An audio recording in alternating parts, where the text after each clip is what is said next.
안녕하십니까. 혼란한 정치 시사 이슈를 술술 풀어보는 송국권의 혼술 7월 11일 일요일 늦은 시간에 인사드립니다. 자, 내일 12일이죠. 내일부터 본격적인 대통령 선거, 20대 대통령 선거가 시작됩니다. 내일부터 예비후보 등록을 받습니다. D-240일부터 예비후보 등록을 중앙선관위가 받죠. 그리고 또 국민의힘은 예비경선 후보자 등록을 또 받습니다. 그리고 오늘 민주당은 이 컷오프를 해서 후보를 6명으로 출연했죠. 그래서 내일부터 또 본격적인 본경선이 시작됩니다. 바야흐로 대선판이 벌어지는 이 상황입니다. 그리고 윤석열 전 검찰총장, 관심을 모으는 윤석열 전 검찰총장이 내일 오전 10시에 이 중앙선관위에 예비후보 등록을 합니다. 예비후보 등록을 하게 되면은 여러 가지 선거운동을 할 수가 있죠. 뭐 현수막도 걸 수 있고 선거사무소도 낼 수 있고 여러 가지 이 활동폭이 좀 넓어집니다. 그래서 정당 소속이 아닌 후보들은 우선 예비후보로 먼저 많이 등록을 하는데 특히 이 윤석열에 의해서 최재형 전 감사원장도 아마 정치선언을 하는 동시에 조만간 예비후보 등록을 해서 같은 출발선상에 서려고 하겠죠. 자, 그래서 송국권의 혼술에서는 지금부터 240일 남은 대선 동안 보다 심도 있고 또 어떤 여러 가지 다양한 정보와 이 채널들을 총동원해서 우리 시청자분들에게 좋은 정보를 전해드리고 판세 분석을 해드리기 위해서 240일 동안 총력전을 펼쳐서 이 송국권의 혼술을 운영을 하는데 따로 코너를 하나 마련했습니다. 송국권의 대들보, 대선판 들여다보기입니다. 대선판 들여다보기, 대들보. 자, 그런데 제가 좀 민망하지만은 정치부 기자를 32년 동안 했습니다. 그리고 이 대선 취재가 1992년 대선 때부터 시작해서 지난 2017년 대선 때까지 무려 6차례 대선 취재를 하면서 특히 이 과거에는 선거 운동이 점차 좀 변했죠. 과거에는 이 모든 그 시군구 200개가 넘는 시군구를 다 다니면서 그 선거 운동을 할 때 그때도 제가 다 수행 취재를 했었고 그래서 이 어떤 이 선거의 흐름이나 또 좀 판세 같은 것, 또 어떤 합종 연행하는 것 이런 데 대해서는 나름대로 좀 분석을 한 경험이 많기 때문에 그 경험을 바탕으로 대들보 이 많은 대선 때 많은 그 선거 관련 기사들이 쏟아지고 유튜브에서도 분석들을 많이 하는데 그 여러 분석들 중에서 또 대들보 역할을 하면서 중심을 잡고 평론을 해드리기 위해서 송국권의 대들보를 시작을 합니다. 이 대들보에서 제가 말씀드리는 내용은 영남일보에도 주 1회 지면에 실리고 또 제가 대들보를 하는 그날 인터넷판에 실립니다. 영남일보에서 이름은 대선 판일기입니다. 송국권의 대선 판일기. 유튜브에서는 그것을 좀 더 구체적으로 시간에 제한이 없기 때문에 지면은 제한이 있죠. 제한이 없기 때문에 좀 더 구체적으로 설명을 해드리는 송국권의 대들보를 진행을 합니다. 자, 그래서 오늘 대들보 첫 번째 주제는 이겁니다. 조금 전에 말씀드린 장외의 빅2 윤석열과 최재형 곧 맞대결을 합니다. 예비후보 등록이 시작됐기 때문에. 그런데 일단 두 사람이 맞대결을 하는데 최대 승부처가 어딜까? 그것을 먼저 한번 살펴봤습니다. 최대 승부처 결론부터 말씀드리면은 TK 지역입니다. 대구와 경북 지역이죠.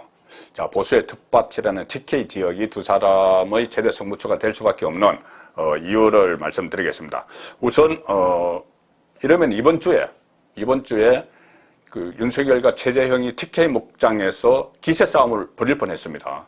윤석열 전 총장이 원래 이번 주 화요일쯤에 이 대구를 방문을 해서 2.28 민주운동 기념관을 둘러보고 또 포항으로 이동해서 포스코를 방문할 그런 계획을 잡았습니다.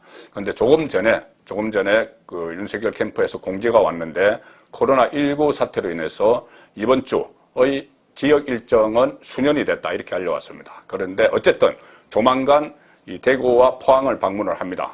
대구의 2.28 이 민주운동 기념관을 방문하는 것은 지금까지 대권 도전 선언을 하고 나서 공식 선언을 하고 나서 윤석열 전 총장의 행보가 주로 안보, 애국 이런 행보였죠. 독립운동가를 찾아가거나 아니면은 참전용사들을 기리는 그런 행사를 많이 했는데 2.28 민주운동 기념관 방문도 같은 연장선상입니다. 2.28 민주운동은 그 이승만 정권 말기에 이 고등학생들, 대구 지역의 고등학생들을 중심으로 독재에 항거하는 그런 그 운동을 벌여서 나중에 4.19의 도화선이 된 그 일이죠. 자, 그 기념관을 찾아갑니다. 그리고 이에 포스코 방문하는 것은 결국은 이 민주화 그리고 산업화, 2.28 독립운동 기념관은 민주화, 포스코는 산업화, 이 두 가지를 있는 그 상징하는 서로 아우르는 그런 상징적인 지역 방문이 그 되는 셈입니다. 그런데 일단 이 코로나19 때문에 이것을 연기는 했지만 조만간 대구를 찾습니다. 자, 사실 윤석열 그 전 총장은 이 대구와 인연이 많죠. 초임검사 시절 생활을 대구지검에서 했고, 그 다음에 대구지검의 중간에 특수부장도 했습니다. 그리고 이른바 국정원의 댓글 조작 사건, 이것을 수사를 하다가 항명파도를 일으켜서 좌천이 됐을 때도 대구 고검검사로 갔죠. 그래서 대구에 상당히 인맥이 많이 있습니다. 인맥이 많이 있고, 그때 검찰총장 사퇴 직전에 대구지검과 고검을 방문을 했었죠. 그래서 그때 고향에 온 기분이다 이런 이야기도 하고 해서 그때도 윤석열 전 총장이 정치를 하게 되면은 TK를 정치적 기반으로 하려고 미리 이렇게 원모 심려의 모습을 보였다. 그런 분석이 나왔었습니다. 자, 그런데 실제로 본인이 충청 대망론 이런 이야기도 하지만은 또 수도권 서울 출신이긴 하지만 보수의 텃밭인 대구가 최대 승부처가 될 수밖에 없습니다. 특히 윤석열에게는 왜 그러냐면은 박근혜 전 대통령 탄핵에 책임이 있고 탄핵을 주도한 그런 여러 세력 중에 하나죠. 그리고 박근혜 이명박 전 정권을 겨냥해서 이른바 적폐몰이 수사를 했던 그런 전력이 있기 때문에 보수의 텃밭인 TK의 민심을 또 당심을 확보하는데 그게 상당히 중요한 그 관건이 되는 거죠. 자, 그리고 최재형 전 원장 대구를 직접 방문할 계획은 없지만 그 지지 모임이 있지 않습니까? 그 서울에서도 열었고 지금 전국을 순회하면서 열고 있는 지지 모임이 있습니다. 별을 품은 사람들 이런 지지 모임이 있죠. 그래서 별을 품은 사람들 대구 경북 지부가 주최하는 최재형 출마 촉구 대구 경북 국민대회, 이것이 15일 다음 주 목요일에 열립니다. 목요일에 열리는데, 자, 최재형 전 원장도 뭐 대구 경북 출신은 아니죠. 진해에서 태어나서 잠시 살다가 서울로 갔습니다. 자, 그런데 이 지지 모임, 별을 품은 사람들이 상당히 주목이 되는데, 이 지지 모임 별을 품은 사람들을 주도하는 인물은 TK입니다. 조대환 변호사인데, 자, 경북 청송이 고향이죠. 그리고 경북고, 대구의 명문 경북고를 졸업을 해서 검찰 생활을 했는데, 자, 박근혜 정부 마지막 청와대 민정수석을 했습니다. 그때 박근혜 전 대통령이 탄핵 국면에서 상당히 어려움을 겪을 때 여러 참모들이 떠났는데 마지막까지 박근혜 전 대통령을 곁에서 지킨 그런 인물이죠. 자, 조대한 변호사는 그 남듬길이라는 책을 쓰는데 그 책에 보면은 상당히 이 박용수 특검 그리고 윤석열 당시 특검의 이 수사팀장에게 상당히 부정적입니다. 박용수 특검이 일종의 특검으로서의 영역을 벗어나서 너무 이 강범위한 파헤치기를 했다. 그래서 망신주기 이런데 주력했다. 이런 비판을 했습니다. 박용수 특검은 또 양쪽을 뇌물죄로 엮었죠. 박근혜, 최순실 경제공동체 개념을 도입을 했고 그것도 뭐 윤석열 수사팀장의 작품이긴 합니다. 근데 어쨌든 박용수 특검에서 그렇게 경제공동체를 엮었고 또 이재용 삼성전자 부회장과도 뇌물죄를 엮었죠. 그런데 지금 박용수 특검은 수산업자를 사칭한 사기꾼에게 일종의 뇌물 의혹에 또 휩싸여 있는 그런 상황인데 어쨌든 이 상당히 비판적입니다. 조대한 그 변호사가. 그리고 윤석열 특검의 수사팀장에게도 상당한 질타를 합니다. 정치 지향성이 있다는 그런 취지로 질타를 하고 이 책에 보면은 조대한 특검이 책에 보면은 자, 윤석열이 뭐 사람에 충성하지 않는다 이런 말을 했는데 윤석열 검사는 자신을 위해서 윤석열 자기를 위해서 충성하는지도 모른다 이런 대목도 나옵니다. 상당히 비판적이죠. 그래서 만약에 최재형 캠프에서 조대한 변호사가 어떤 중책을 맡게 되면은 상당히 윤석열에게는 껄끄러운 그런 존재가 될 수가 있습니다. 자, 조대한 변호사는 제 송구권의 혼술에 다음 주 화요일에 출연을 합니다. 출연을 해서 화요일이면은 13일입니다. 13일 출연을 해서 윤석열 그리고 최재형 장외의 빅2를 비교 분석을 하는 그런 말씀을 시청자분들께 들려드릴 겁니다. 자, 그런데 물론 그 최재형 캠프에서 일종의 대권 설계자 역할을 하기 때문에 최재형 전 원장에게 상당히 우호적이겠죠. 반면에 책에 놓은 대로 윤석열에게는 비판적이겠죠. 그렇기 때문에 조대한 변호사에 이어서 제가 그 다음에는 윤석열 쪽에서 이야기를 할 수 있는 분을 다시 한번 섭외를 해서 형평을 맞추겠습니다.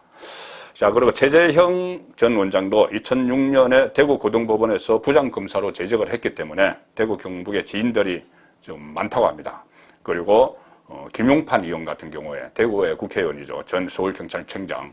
그때 윤석열에게 국정원 여직원 그 댓글 조작 사건을 수사를 하면서 그 윤석열에게 그 수사를 받았습니다. 그 수사 과정을 놓고 그때 권은희 다시 수서경찰서 수사과장에게 뭐 압력을 행사했다 이래서 윤석열 검사에게 수사를 받았는데 그 김용판 의원이 최근에 이런 말을 했습니다. 김용판 의원은 그 윤석열에게 사과를 요구했던 적이 있었죠. 인디언 기호제식 수사를 했다. 뭐 나올 때까지 탈탈 털었다. 그래서 사과를 요구하기도 했는데 최재형에 대해서는 김용판 의원이 상당히 우호적입니다. 최재형을 싫어하는 사람은 아무도 없다. 이런 이야기를 했고 지금 윤석열 지지는 김용판의 말입니다. 그를 좋아해서가 아니라 정권 교체 완수를 위한 측면에서 나타난다는 점이 있다. 그렇기 때문에 그런 것들을 고려하면 앞으로 대체 세력이 나오면 지지가 그쪽으로 쏠릴 것이다. 그래서 최재형이 대체 세력이 되면은 지지가 쏠려갈 것이다. 이렇게 이야기를 합니다. 자, 그래서 어쨌든 이 두 사람이 대구 경북이 최대 승부처가 됐고 지금 당장 이번 주는 코로나19 때문에 좀 수년이 됐지만은 조만간 두 사람이 TK에서 일합을 겨뤄야 되는 TK 목장에 결투를 해야 되는 그런 상황입니다. 왜 제가 TK가 중요하다고 말씀드리냐 하면은 이 두 사람이 만약에 국민의힘에 입당해서 국민의힘 대권 주자들과 같이 경선을 치르면은 경선 룰이 나중에는 바뀔 수가 있지만 현재로서는 국민의힘 당헌 당규에 나온 경선 룰은 이 일반 국민을 대상으로 하는 여론조사 50% 그리고 선거인단 당원 책임 당원으로 주로 구성이 되죠. 책임 당원 선거인단 선거 50% 투표 50% 이렇게 돼서 반반씩 민심 반 당심 반이 결정을 하죠. 후보를 결정을 하는데 선거인단 구성 핵심이죠. 책임 당원을 수를 보면은 대구에 29,000명 정도가 있습니다. 거의 3만 명인데 이것이 전체 책임 당원의 10.5%에 해당합니다. 그리고 경북에 57,679명이 있는데 20.9%에 해당하죠. 그래서 대구와 경북을 합치면 전체 선거인단의 3분의 1 이상을 차지합니다. 그리고 또 대구 경북의 이 당원들은 국민의힘 당원들은 투표 참여율도 상당히 높죠. 거기다가 이 수도권 서울, 부산, 경기 또는 다른 지역에 있는 이 국민의힘 책임 당원 중에서는 고향이 원적이 대구 경북인 사람들이 많습니다. 출향인들이죠.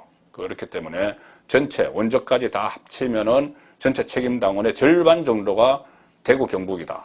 이런 분석까지 나옵니다. 그러니 두 사람이 국민의힘 안에 들어가서 뭐 밖에서 뭐 제3 지대에서 서로 경쟁을 하더라도 마찬가지입니다. 또 대구 경북이 어차피 보수의 텃밭이기 때문에 그쪽을 최대 공략처를 삼아야 되고 그러면 최대 승부처가 되는 것이죠. 어쨌든 이런 책임당원이 많아서 TK 민심, TK 당심을 얻는 일이 두 사람에게는 급습니다. 그래서 TK가 최대 승부처가 된다는 말씀을 드리는 겁니다. 그리고 이 범야권의 잠룡이 한 14명 되는데 그중에서 대구 경북 지금 연고자는 두 사람이 있죠. 홍준표 의원, 고향은 뭐 경남이지만 대구에서 학교를 다녀서 또 대구의 지역구 국회의원입니다. 홍준표. 또 유성민 전 의원이 있는데 이 두 사람은 지금 일단 이 윤석열과 최재형의 맞수 대결이 펼쳐지면은 TK에서의 결투가 벌어지면은 또 TK의 지분을 지키기 위해서 또 그게 수성에 노력을 해야 되는 그런 처지가 됐죠. 자, 그런데 아직은 그 윤석열에 대해서는 상당히 그 대구 경북 일반 국민들의 대선 주자 선호도는 높습니다. 왜 그러냐면은 보수 중에서 가장 유력하게 나가기 때문에.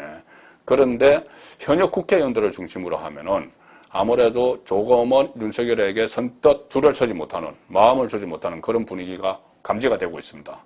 왜 그러냐면은 보수 정권을 무너뜨린 책임이 있다. 이런 그 업보에서 아직은 벗어나지 못했기 때문이죠. 거기다 예를 들어 최재형 같은 대안이 나오면은 굳이 윤석열이 없어도 가령 지금 전체 이 여론조사를 보면은 정권 교체를 희망하는 여론이 상당히 높기 때문에 그런 여론이라면은 굳이 윤석열이 아니더라도 되는 것 아니냐 이런 이야기를 하는 사람도 하나둘씩 나오기 시작을 한 상황입니다. 그렇기 때문에 가령 예를 들어서 윤석열이 저번에 이 대권 출정식을 할 때 24명의 현역 국회의원이 참석을 했는데 국민의힘 소속으로 그중에서 TK 의원은 상당히 극소수였죠. 자, 그런 상황이 지금 되고 있기 때문에 그 빈틈을 지금 최재형 원장은 뭐 보수 정권 수사 그런 그 전력은 없죠. 감사원장을 하면서 또 특히 경북에 있는 경주에 있는 월성원전 경제성 조작 사건 이것을 파헤쳤기 때문에 그런 부분에서도 TK에 접근하기 좀 좋은 면이 있는 그런 측면도 있습니다. 그래서 어쨌든 이렇게 그 윤석열과 최재형이 본격 등판하게 되면은 TK를 중심으로 해서 두 사람이 그 치열한 승부를 펼칠 가능성이 높습니다. 그리고 TK에서는 아마도 최재형계가 더 우세해질 수가 있습니다. 반면에 TK가 아닌 수도권, 서울에서나 또는 충청권에서는 지금 윤석열계가 더 세력을 키울 그럴 가능성도 있는 것이죠. 어쨌든 앞으로 선거권의 대들보는 이런 내면에서 오고 가는 이야기들까지 다 합쳐서 대선판을 심층적으로 분석하는 데 역점을 두겠습니다. 감사합니다.